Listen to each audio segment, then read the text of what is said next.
1:08. Buenas noches, amigos. ¿Estáis dispuestos a pasar un poco de miedo? Ese es el planteamiento. Hacía tiempo que no lo sentíamos, pero ¿sabéis? La radio es siempre sorpresa. Y es sorpresa porque cuando uno está pergeñando ciertos temas, han pasado muchas cosas esta semana que tienen que ver con la genética, impresionante lo que se ha descubierto. Hay historias de arqueología también alucinantes que tenéis que conocer. Y estábamos nosotros, bueno, pues haciendo el pequeño gran puzzle de cada semana. Pero de pronto nos llegó una familia que pedía ayuda. Todavía no podemos responderles, pero os voy a contar una cosa, y es que hacía mucho tiempo que a mí un caso, una historia y sobre todo unas voces no me ponían los pelos de punta. Ayer mismo estaba yo en mi despacho volviendo a revisar algunas de las voces que quiero poneros hoy. Y de verdad que, no sé, sentí algo como muy antiguo, como muy viejo. Un sonido peculiar para los que hemos escuchado tantas veces esa historia tan polémica y rara de la psicofonía. No podemos decir qué son, evidentemente. Pero nada más comenzar este programa de Milenio 3, este nuevo viaje en la nave del misterio, quiero poneros una de esas grabaciones que nos ha llegado. La familia lo está pasando mal, investigaremos. Yo creo que no hay que obsesionarse porque en estos casos, cuando en una casa empiezan a ocurrir cosas, evidentemente la percepción se amplía, la sensibilidad está a flor de piel, y una familia que lo pasa mal a veces incluso observa, escucha cosas donde no las hay. Pero lo curioso es que en el amplio archivo que han ido haciendo de su propio caso, pues hay cosas sumamente interesantes. Yo os voy a poner una de esas grabaciones. Se han obtenido en una casa cualquiera, de gente sencilla, normal, trabajadora en Córdoba. Y llevan un tiempo escuchando voces que parecen de niños. Pero allí no hay niños o niñas. Se escucha, yo creo, perfectamente, tanto que voy a pedir a nuestro compañero Noel Calero que en este momento concreto baje la música, pongamos la grabación que está repetida 3 veces, y yo quiero que vosotros de inmediato a las vías de contacto absolutamente habituales de Milenio 3 nos vayáis diciendo lo que escucháis, porque va a ser a partir de la segunda hora, justamente en la segunda hora, cuando abramos el expediente de este caso y podamos mostrar otras grabaciones. Ha sido el impacto fuerte el que nos ha producido esta historia, esta petición de ayuda, este caso que está ocurriendo ahora, que hemos decidido cambiar radicalmente nuestro primer tema y hablar de otra gente que la ha pasado muy mal enfrentándose quizá a lo sobrenatural. No hay que avergonzarse. Nosotros hablamos de todo tipo de temas que tienen que ver con el misterio, y lo presuntamente sobrenatural también está ahí. Esta familia grabó algo, pleno silencio, y se puede escuchar perfectamente una voz de una niña. Pero os lanzo el reto. Yo creo que es muy claro el contenido, pero a ver qué escucháis vosotros. Ahí va.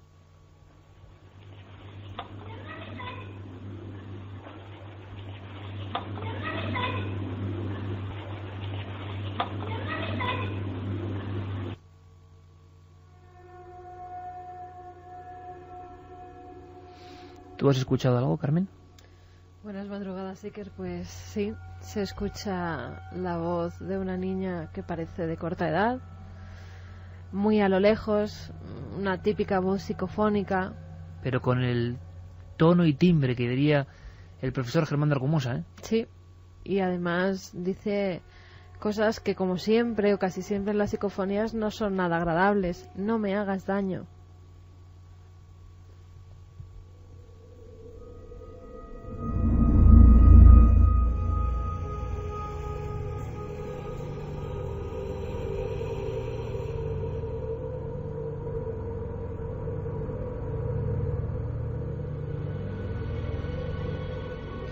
Pues ahí está el documento. A ver qué entendéis vosotros. Pero tenemos más grabaciones. Han ido llegando porque había un archivo importante de unas 50 o 60 en diferentes momentos. Lo que ocurre es que podemos decir ya que la inmensa mayoría no son, creemos, sonidos fuera de lo natural. ¿Tú has escuchado, Santiago? Buenas noches. Buenas noches, Iker. La verdad es que la psicofonía es impresionante, pero yo no estoy tan seguro como Carmen. La verdad, se distingue muy bien una voz femenina, una voz de corta edad, pero la verdad es que no he sido capaz de distinguir qué palabras, que se nota que hay palabras y que hay sílabas, pero no he conseguido identificarlas. A lo mejor si la vamos poniendo un poco más, pues consigo enterar. Vamos a hacer una cosa, Santi, vamos a volver a escucharla y os cuento una cosa. Hay alguna grabación que a mí sí me ha sorprendido, que tendremos que analizar con prudencia y con paciencia, porque entra de lleno en lo que queremos comentaros esta noche. El asunto de las apariciones tan antiguas, ¿verdad? Tan compañeras del hombre desde el principio. Bueno, pues con los móviles, de forma aparentemente accidental, esta familia, ya bastante inquieta y a la que pedimos tranquilidad y sosiego, porque nunca el nerviosismo, ¿verdad?, lleva a ningún sitio, aunque es fácil decirlo cuando uno lo ve desde fuera, pero sí que es cierto que la sugestión, y más colectiva, suele ser mala compañera de la visión casi científica de estos hechos. Y es que hay una filmación con un móvil que a mí me ha sorprendido. Seguramente tiene explicación, pero es el cuarto de estudio de la niña, quiero que lo imaginéis. De una niña, bueno, de la joven, casi rozando la veintena. Y está girando en su habitación con el móvil, esa visión del móvil fragmentada casi, y se ve perfectamente bajo el escritorio, con los libros de estudio, con una lamparita, que se mete alguien. O sea, que hay una especie de sombra muy oscura, como agazapada, que está como ocultándose además, que está como escondiéndose. La visión simple, en apenas fragmentos de segundo, a mí me recordó a algunos casos célebres, ¿no?, donde otros testigos afirmaban que sentían que había alguien con ellos y que de pronto unas sombras un poco alargadas pues casi reptaban o se escondían en ciertos lugares. Esta filmación es curiosa. Seguiremos investigando y vamos a ver, casi en tiempo real podemos ir comentándoles más cosas. Si tenéis dudas, y abrimos los contactos, porque aquí cada uno interpreta, sí que es cierto que la voz de la niña es muy clara y que es esa voz como de fondo. No es una voz dicha al micrófono, es como si el aire arrastrase los vocablos. Vamos a volver a escucharla, Noel.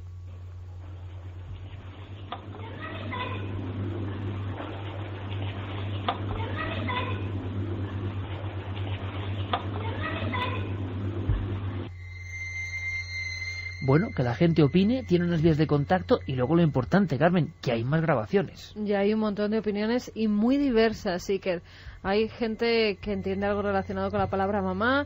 Bueno, hay muy diversas teorías, pero vamos a ir recogiendo en las vías de contacto lo que escucha cada uno de nuestros oyentes. Milenio3 con número @cadenaser.com si nos escriben a través del correo electrónico 27640, palabra clave milenio, espacio vuestros mensajes, y también la página web Milenio 3, vamos en el foro de Milenio 3, la página web de la cadena SER, www.cadenaser.com, y también está la encuesta Iker, que está ya en ikerjimenez.com, y que tiene un sentido tanto como unas películas que tienes aquí, porque el cine va a ser también protagonista en algún aspecto. Bueno, no el cine, personas de cine.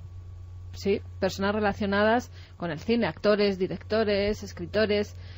El debate de la semana en Milenio 3, ¿crees que los fantasmas son malignos? Ya ha votado la gente y por el momento un 84,2 piensa que no.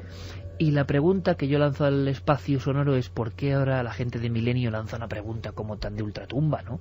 Bueno, porque vamos a hablar de ese concepto y vamos a hablar de personas de primer nivel, sobre todo artístico, creativo. Quizá hay una relación entre la creatividad, la sensibilidad, las artes, sean musicales, sean interpretativas, sean pictóricas, y la visión de algo que no es ordinario. Vamos a hablar, por eso tenemos aquí un pack de películas para sortear, vamos a hablar de gente de cine. Y en la segunda hora vamos a analizar este caso, donde hay apariciones.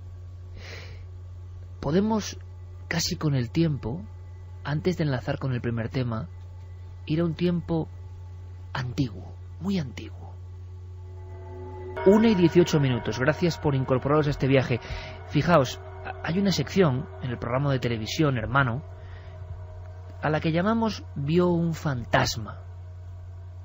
Yo creo que era un salto un poco sin red, porque nosotros jamás renegamos de las cosas que nos gustan y que son interesantes y que han interesado al hombre no ahora sino desde siempre.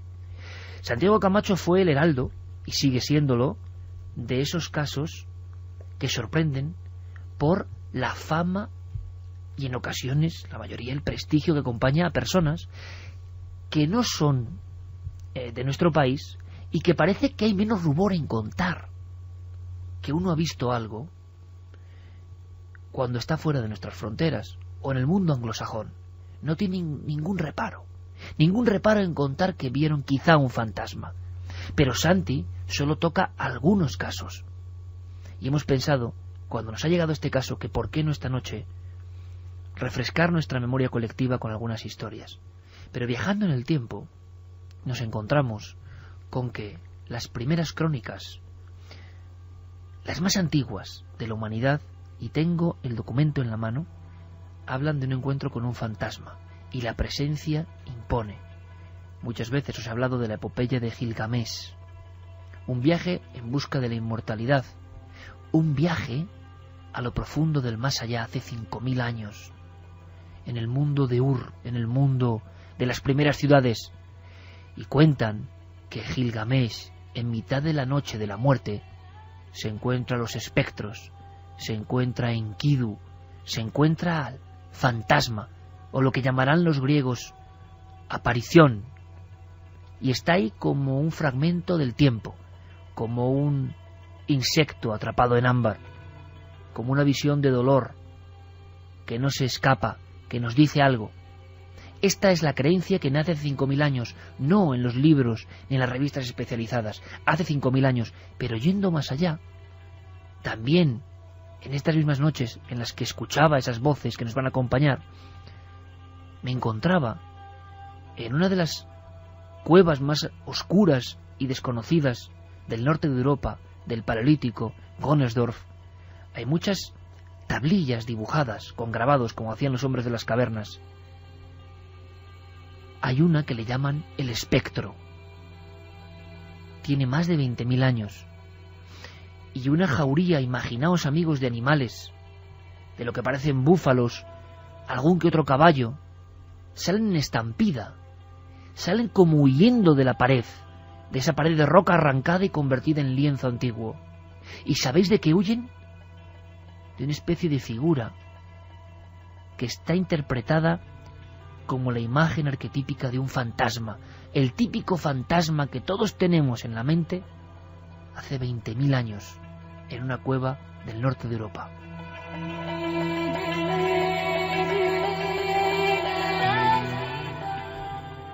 Incluso más allá en el tiempo, hace unos 24.000 años, antiguos hombres grabaron las piedras de lo más profundo de una gruta en Les Combarels, una de las primeras cuevas que salieron a la luz mostrando los secretos del hombre antiguo. Pues bien, hay una de ellas a la que nada más verla, los especialistas con sus candiles no dudaron en llamar directamente el fantasma.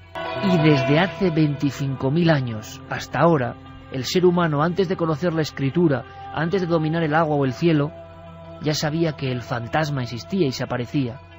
Quizá no sepamos lo que es, pero mucha gente lo ve. Nuestra misión esta noche, que recordéis y os impresionéis con testimonios de primera calidad. Empezamos con uno, con un actor de cine que se llama, Carmen, se llama Keanu Reeves, conocido de todo el mundo. Su historia oculta quizá no sea tan conocida. Veo que sigue bien la terapia. Así callan las voces y puedo dormir. Necesito dormir, John. Necesito que me ayude, padre. ¿Tú? ¿Me ayuda? ¿Qué clase de...? No, oye, escucha... Esa manifestación no era la habitual. Use su don. Escuche el éter. Si oye algo inusual, hágamelo saber. Vamos, usted no necesita este amuleto. Será como volver a los viejos tiempos. Primer expediente, primera sorpresa, gente importante que quizá por serlo, por ser iconos mundiales, no han tenido reparos en decir, sí, creo que yo vi un fantasma. Pues escuchábamos un fragmento de la película Constantine, y esta película es importante en la vida de Keanu Reeves porque justo cuando están en el estreno de la película es cuando él se decide a contar su verdadera historia de terror, historias con fantasmas, historia en la que él asegura en una entrevista que ve muertos.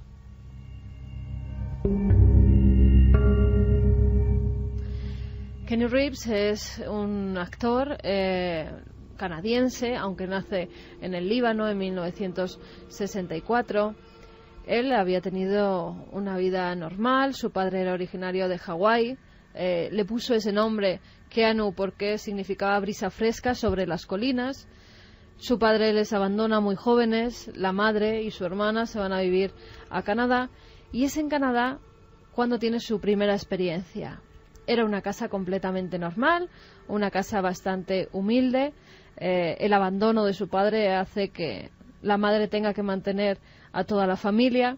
Keanu está en su casa, está jugando con su hermana en su habitación. Tienen una vecina que hace de niñera cuando son pequeñitos. Hay que decir que tan solo tenía 5 años, Iker. La hermana ya estaba durmiendo, la niñera estaba recogiendo la habitación, los juguetes, y él estaba sentado en la cama. Es entonces cuando tiene la primera experiencia fantasmal, Iker, que ha contado a todos los medios de comunicación americanos. Él dice que cuando está sentado, está mirando hacia la puerta y ve que algo empieza a atravesar esa madera. Es como una especie de masa blanca. Dice literalmente, no tiene cuerpo ni piernas, e inmediatamente traspasa toda la habitación delante de él y tal como ha aparecido, desaparece.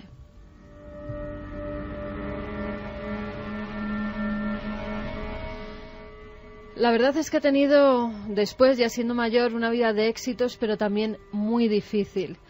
Sus películas le han dado fama, le han dado dinero, pero su vida personal no ha sido tan fantástica como ha sido su vida profesional.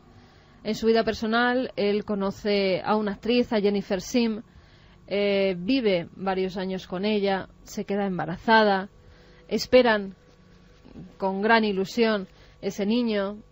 Cuando va a dar a luz, ya a los 9 meses, están completamente emocionados con el nacimiento de esa niña, pero en el parto los médicos les dan una mala noticia: la niña ha nacido muerta.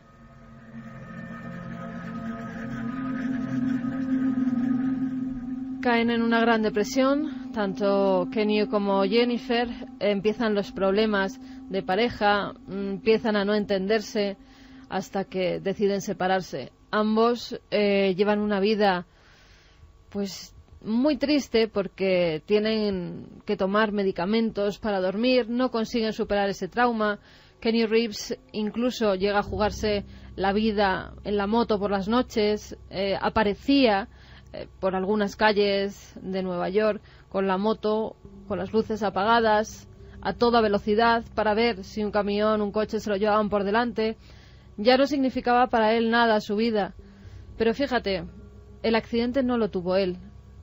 Un año después de perder a su hija, Jennifer Sim parece que ya había reanudado esa amistad con el que había sido su novio, y el 1 de abril de 2001 la prensa publica que se los ha visto juntos, que estaban comiendo tranquilamente, incluso que parecían felices. Parecía que por fin estaban recuperando su vida y su alegría. Pero el día 2 de abril, Keanu recibe una llamada. Es la madre de Jennifer. Esta ha tenido un accidente. Su Cherokee había dado varias vueltas de campana. Ella había salido lanzada por el cristal delantero del coche y había muerto en el acto. Keanu Reeves, desesperado, dice que no puede ser verdad. Incluso llama él mismo a los diferentes tanatorios para ver si el cuerpo está allí porque quiere verla. Se acerca y es cierto, ve el cuerpo de la que había sido casi su mujer, su novia y la madre de esa hija que nació muerta.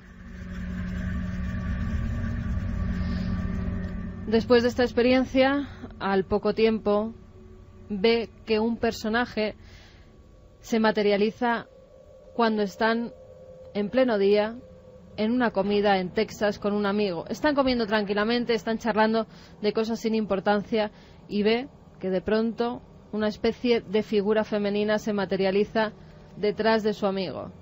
Él cree que es una señal de otro mundo y que puede ser esa novia que perdió la vida en un trágico accidente.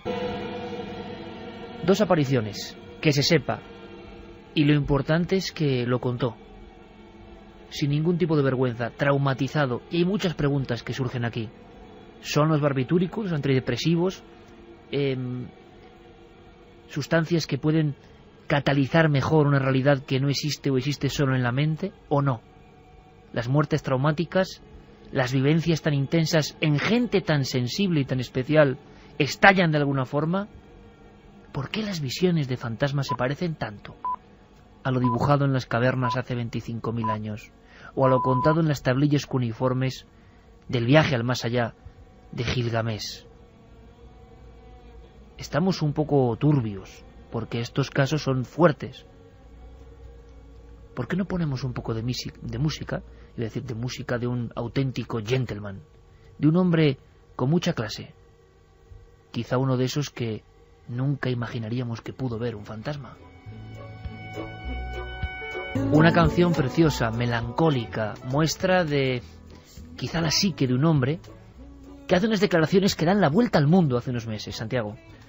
Pues sí, porque la verdad es que Sting, de quien estamos hablando, es un personaje que, aparte de ser un músico de una tremenda sensibilidad, actor también, incluso ha participado en musicales en Londres, tiene una relación curiosa con el mundo de lo paranormal o de lo oculto. Una relación que se remonta desde hace mucho tiempo, porque mucho antes de que Sting, el personaje, naciera a la opinión pública, había un niño que se llamaba Gordon Sumner, que luego sería Sting, que vivía en una pequeña casita en Newcastle, donde con muy corta edad, como le sucede a muchos británicos, de hecho incluso tuvimos un SMS en su momento declarándolo aquí en directo en nuestro programa, pues a veces en el jardín de su casa veía extraños hombres que él no sabía de qué época eran, ataviados con cascos, con escudos, con lanzas. Luego, cuando fue al colegio, supo que eran soldados romanos o que era lo que parecían, y no sabía si achacarlo a algo de su fantasía infantil o si realmente a esa corta edad pues ya tenía una sensibilidad especial, como dicen que tienen muchos niños, para ver lo que es invisible para los adultos. Pero bueno, pasaron los años, terminó la escuela, el niño Gordon se hizo profesor de educación física, tenía la música como hobby, y poco a poco ese hobby fue dejando paso a una profesión exitosa. Y esa profesión exitosa le llevó de esa pequeña casita en Newcastle a una lujosa casa en Highgate, en el norte de Londres, en una zona privilegiada de esa ciudad, donde empezaron a suceder cosas, y esto sí es lo que ha declarado públicamente. Es curioso porque la historia de lo que le sucede a Sting en su casa de Highgate se parece muchísimo, y los oyentes lo podrán comprobar, a la sucesión de acontecimientos de la famosa película Poltergeist. Y es que al llegar a esta casa, lo primero que empieza a notar, al principio piensa que es fruto del despiste, a veces, ya sabes, en las mudanzas se pierden cosas, pero luego con el paso de los meses siguió sucediendo, y es que objetos que claramente habían sido dejados conscientemente en un lugar desaparecían para no volver a ser vistos nunca. Nada valioso, un bolígrafo, un vaso, una prenda de vestir, pero el misterio, el pequeño misterio, estaba ahí. El pequeño misterio fue haciéndose cada vez más grande cuando Sting parecía que había recuperado algo de esa sensibilidad de niño, porque cuando se acostaba por la noche, primero empezó a oír susurros. Luego, con el paso del tiempo, los susurros fueron siendo cada vez más fuertes y las palabras cada vez más reconocibles. Alguien, como en esa psicofonía que hemos oído hace un rato, le hablaba, y él estaba despierto. A veces las palabras, cuando prendía la luz, continuaban durante unos segundos. No le dio más importancia porque pensaba que tal vez se trataba de, de estas sensaciones que tiene uno en el duermevela, de estos sueños, de este momento en el que uno no está ni enteramente despierto, ni enteramente dormido. Sin embargo, todo cambió cuando nació su hija. Los sucesos comenzaron y sobre todo sucedió uno que ya le despejó absolutamente toda duda de que en aquella casa pasaba algo que escapaba a su control. Una noche en que no había susurros, curiosamente, lo que hubo fueron gritos pidiendo auxilio. Era su hija.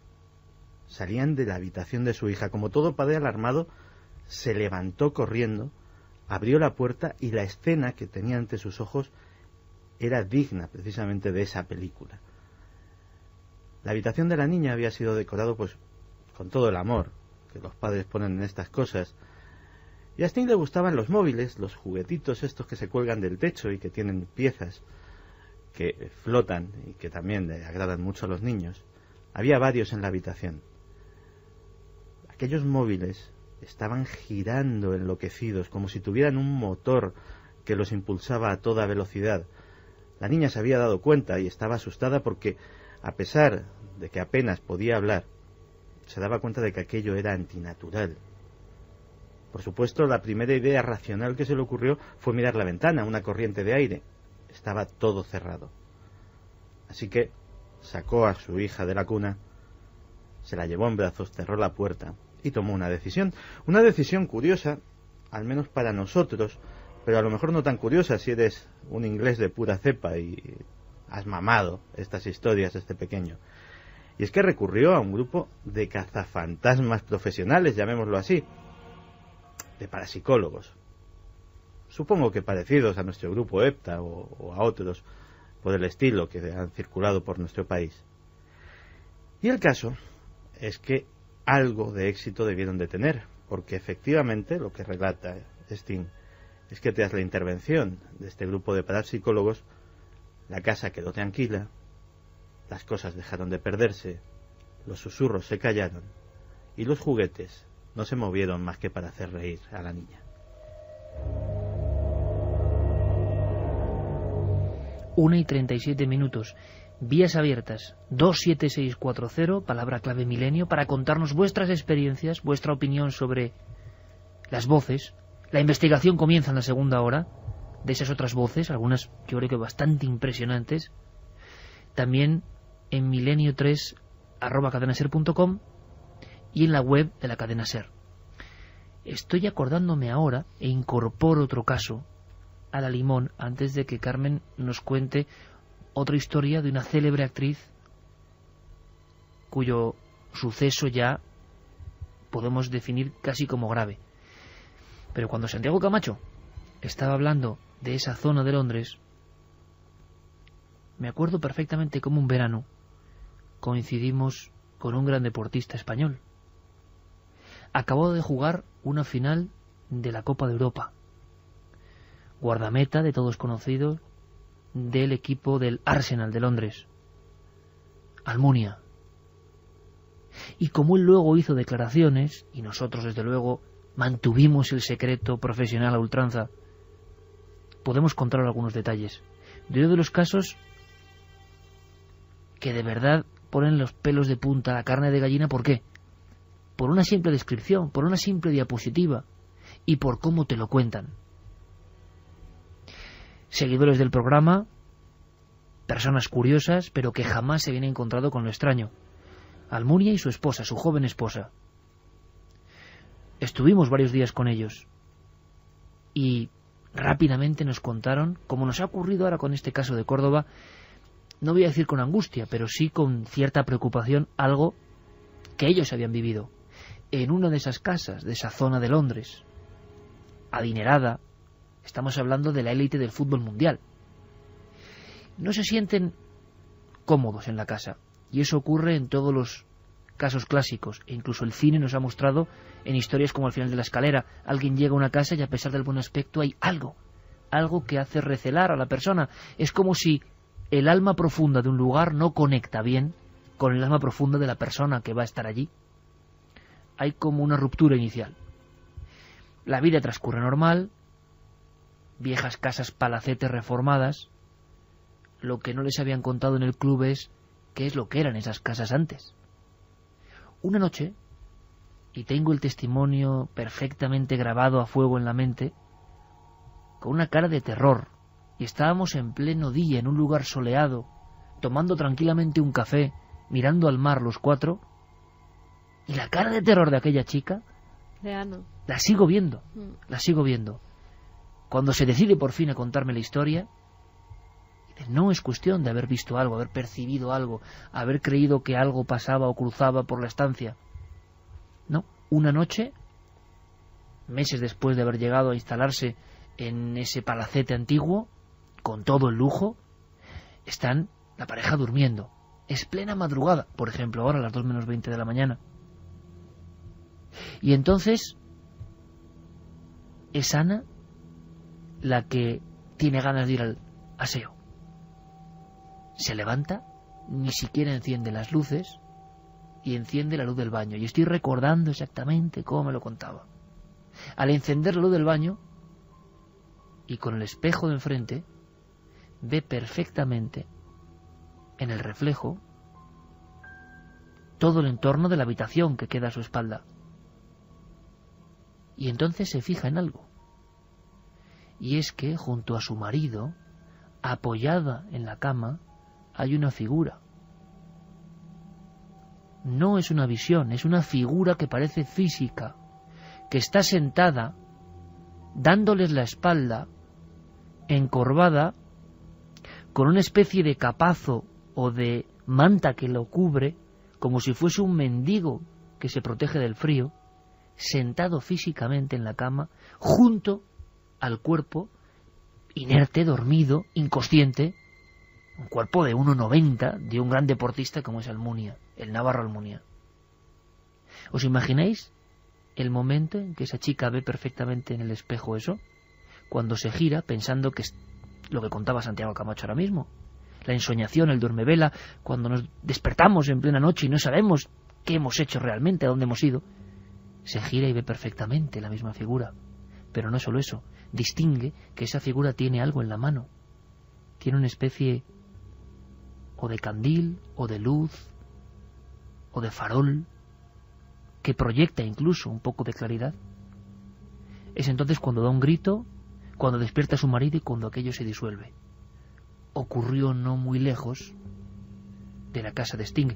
¿Qué era esa casa antes?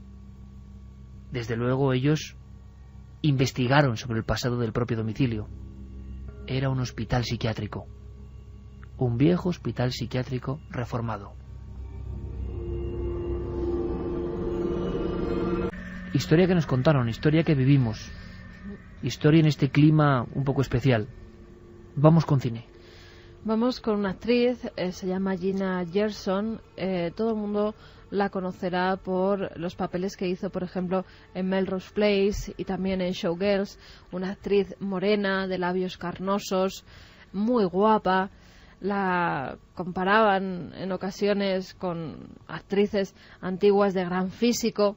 Pero fíjate, ella tiene una historia especial. Esta actriz estadounidense nace el 10 de junio de 1962 en Los Ángeles, en California. Ella está estudiando en Nueva York, en el Emerson College, y dice que tiene allí una experiencia que la marcaría de por vida y que era hasta tal punto que ha tenido insomnio durante toda su vida. ¿Y por qué? Porque a veces se producen unos shocks tan fuertes que esto hace que el cuerpo reaccione y tenga miedo a vivir una experiencia igual. Y en este caso viene muy a colación la encuesta de ¿crees que los fantasmas son malignos? Porque en la mayoría de las ocasiones no pasa nada, son apariciones como la de Ana y Almunia que se ven en un momento determinado, en una fracción de segundo y de repente desaparecen. Pero ¿y cuando dejan secuelas físicas? Es el caso de Gina, que por las noches, siendo estudiante universitaria, estando en la habitación de esa residencia de estudiantes, empieza a vivir una serie de fenómenos. Por las noches, cuando se iba a dormir, creía que en sueños era atacada por alguien. Pero cuando se levantaba por la mañana, tenía moratones, tenía arañazos.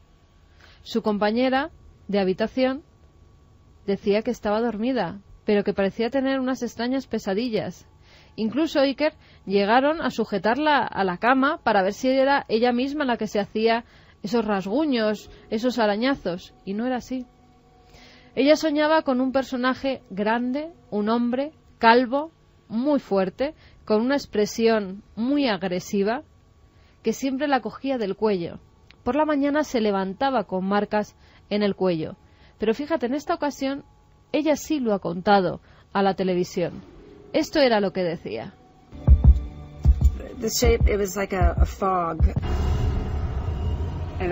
La forma era como de una niebla y se movía.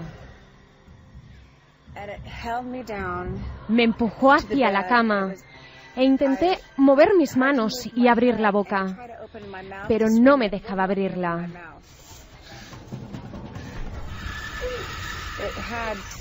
Tenía como la forma de una cara y con hombros, y no me dejaba moverme. De cualquier forma, no era una buena energía. Físicamente sentía como si no me dejara respirar. Pensaba que me iba a morir. Una experiencia muy similar. Realmente lo que hemos escuchado es el testimonio de Belinda Carlisle, otra célebre cantante en este caso, sí, que contaba algo prácticamente idéntico. La expresión de alguien y casi la asfixia o el sueño paralizante. Sí, eran los dos casos, Iker, de mujeres que han sido atacadas, digámoslo así, por seres fantasmales. En el caso que hemos escuchado de Belinda, ella sí que veía una especie de neblina, tal y como decía, azulada, que la impedía moverse de la cama, que incluso la impedía gritar por esas manos que se aferraban a su cuello. Belinda, además, decía que desde siempre había sido una niña bastante interesada por todo lo paranormal, que incluso de jovencita, como suele ocurrir muy a menudo, pues había realizado alguna ouija con sus amigos, y que tal vez eso había dejado algún residuo paranormal en alguna de sus viviendas, o que incluso viajaba con ella, porque decía Iker que fuera donde fuera, las casas que visitara, ella seguía teniendo esa serie de fenómenos, seguía presenciando apariciones fantasmales. Ella tiene casas en Londres, en Francia, en Estados Unidos, y en todos los lugares ha vivido esas experiencias traumáticas. Además, fíjate, dice que su padre era indio, que además era una persona muy creyente en las vidas anteriores, creía que sus antepasados indios se podían aparecer, incluso relataba de otros antepasados que habían tenido esas experiencias fantasmales, y ella cree que es por ese pasado que también le persiguen los fantasmas. Ya lo tiene como una cosa normal, pero fíjate, Iker, tuvo que estar en tratamiento durante varios años e incluso llegó a estar ingresada tras vivir una experiencia que hoy por hoy no han podido explicar. Ella, con 17 años, está en casa de sus padres en California, está sentada en una silla, había estado leyendo, en un momento dado empieza a tener mucho sueño, se duerme y se despierta con el roce de alguien que la toca el brazo. Enseguida da un respingo en la silla y se da cuenta de que no está sentada, que está elevada a unos centímetros encima de la silla. Su madre es testigo de esos hechos. Eso le causa un trauma a Iker, que durante días no la deja dormir, que durante días además está como en estado de shock, hasta que sus padres deciden ingresarla en un centro para que intenten explicarla porque ha vivido esa serie de fenómenos. Pero la otra persona de la que hablábamos, son Gina, dos casos muy parecidos, tanto en la actriz como en la cantante. Son muy parecidos porque además tienen en común que ha sido en la cama, que ellas, en el caso de Belinda, estaba despierta y consciente. En el caso de Gina no, era siempre como un sueño, una pesadilla en la que se aparecía un hombre grande, un hombre calvo, Parecía además que iba vestido de otra época y era muy agresivo. Y además quedémonos con esos datos porque luego tendrán un significado para explicar su historia. Cosa importante, actriz importante dentro del mundo de Hollywood, y Belinda Carlisle contándolo con esta absoluta frialdad, esas agresiones, esa expresión, una de las cantantes que más discos vendió en los años 80 y parte de los 90. ¿Escuchamos ahora a Gina Gershon? Escuchamos a Gina cómo tiene esas apariciones y lo que significan para ella. Y podía sentir aquellas presencias allí. Fui literalmente levantada y tenía rasguños y rozaduras en mi cuerpo. Había definitivamente una energía muy violenta en mi habitación. Pues Gina decide investigar. Cuando ocurren estas cosas, quieren saber por qué ocurren, si ese lugar ha tenido una historia. Si ese lugar, que en otra ocasión, en otros años, fue habitado por otras personas, si ha tenido algún suceso truculento dentro de esas paredes. Y sí que lo tenía. Ese edificio antiguamente había sido una casa de citas, una casa de prostitutas, donde la persona que cuidaba, entre comillas, a esas mujeres era un hombre grande, calvo, el mismo que se la representaba a ella en sueños, un hombre que propinaba grandes palizas a esas mujeres que se ganaban la vida con su cuerpo y que dicen que incluso pudo matar a alguna. He encontrado los números, corresponden a la casa prefabricada de tu madre. Es ahí a donde debemos ir. No me hagas esto, por favor. Ya sé lo que parece. ¿Quieres que vayamos al lugar donde se supone que pasará? ¿Estás loco? Tenemos que intentarlo, todos moriremos. Quedaos ahí, llego enseguida. No, si vamos a las cuevas seguro que nos salvaremos. Dijiste que ahí estaríamos a salvo. ¡No nos salvaremos en las cuevas! ¡Ni en ningún lado! La radiación penetrará 1 kilómetro en la corteza terrestre, ¿entiendes? Nuestra única oportunidad es ir a donde nos guían los números. No, allí es donde debemos no ir. pienso creerte. Voces muy altas, discusiones, escena de cine, señales del futuro, Next, tantas películas que tienen que ver con lo paranormal.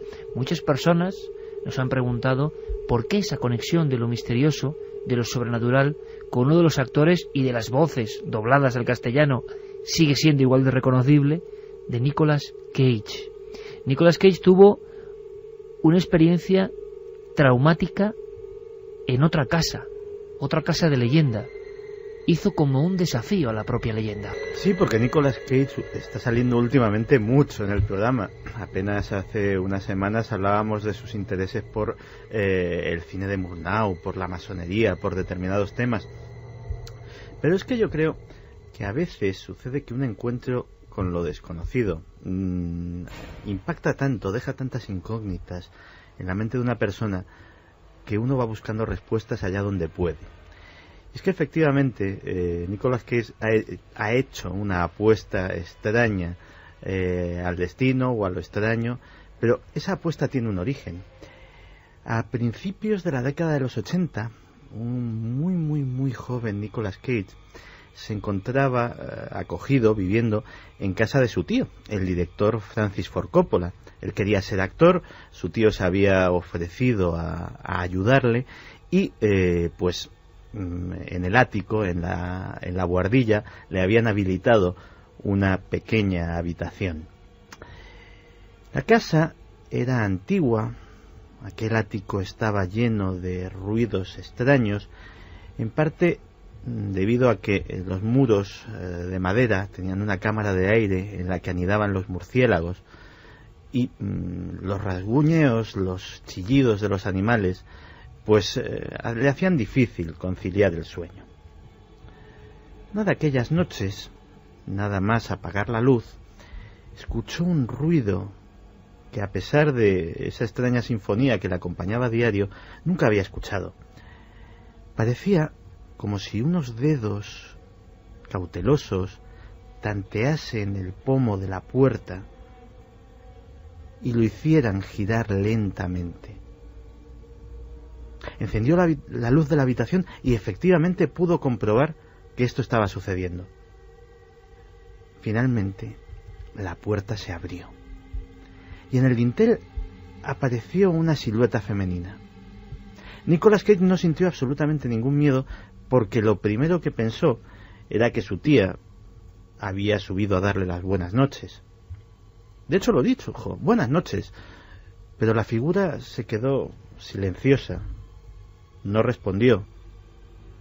Y Nicolas sintió un escalofrío cuando aquella silueta extendió uno de sus brazos hacia él y comenzó a avanzar, no tanto porque avanzase, sino porque comprobó que se deslizaba, que no había pies ni piernas que se moviesen debajo de aquella silueta.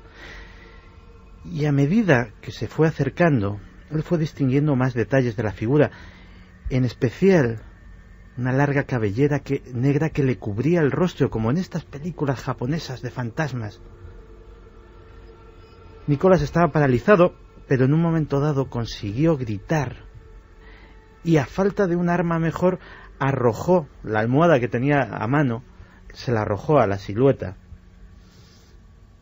La almohada atravesó limpiamente aquella forma, pero aquella precaria defensa algún tipo de efecto debió de tener, porque la figura comenzó a desvanecerse lentamente en el aire ante los atónitos ojos del joven.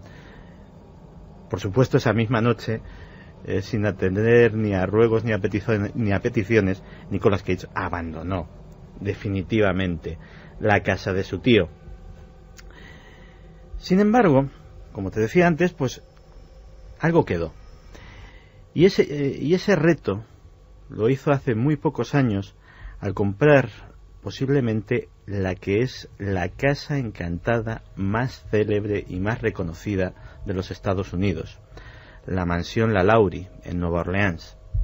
Para los que no conozcan la historia, y la contamos en su día en Cuarto Milenio, se trata de un lugar donde en plena época de la esclavitud un médico demente cometió atrocidades inimaginables contra los esclavos negros: torturas, mutilaciones, disecciones sin anestesia. Y bueno, desde entonces, con ese terrorífico pasado, se dice que en su interior se ven formas, se escuchan voces, suceden cosas extrañas. Así que Nicolas Cage, no sé si para vencer ese desafío, compró la casa, pero lo cierto es que ni el actor ni su familia han sido capaces de pasar una sola noche entera en su interior. Tampoco han respondido a qué es lo que han visto o han dejado de ver. Ha habido varias intentonas, todas ellas infructuosas. Y finalmente fue puesta a la venta un año después de ser adquirida. Y a día de hoy, y lleva ya muchos meses a disposición del público, todavía no ha sido comprada por nadie. Nicolas Cage, Keanu Reeves, Belinda Carlisle, protagonistas que lo hicieron público. No estamos hablando solo de gente célebre e importante, reconocida a nivel mundial, sino que además fueron lo suficientemente valientes para decir: sí, creo que yo he visto un fantasma. Y hacerlo con todos los detalles, cosa que yo creo que, por ejemplo, en España, con esa vergüenza o ese rubor que tenemos, o quizá porque la gente no ha visto estas cosas, aunque no lo creo, pues no podemos ni imaginarlo. Personajes que, y estáis escuchando las declaraciones, lo dijeron como para hacer un autoexorcismo, para quitarse ese peso, esa angustia. En la segunda hora continuamos con casos de personas célebres que seguro que ya no vais a poder olvidar. La cara oculta de estos ídolos, sus encuentros con lo luminoso, lo extraño, quizá con un fantasma. Y abrimos también nuestro capítulo de investigación de un caso que está ocurriendo ahora mismo.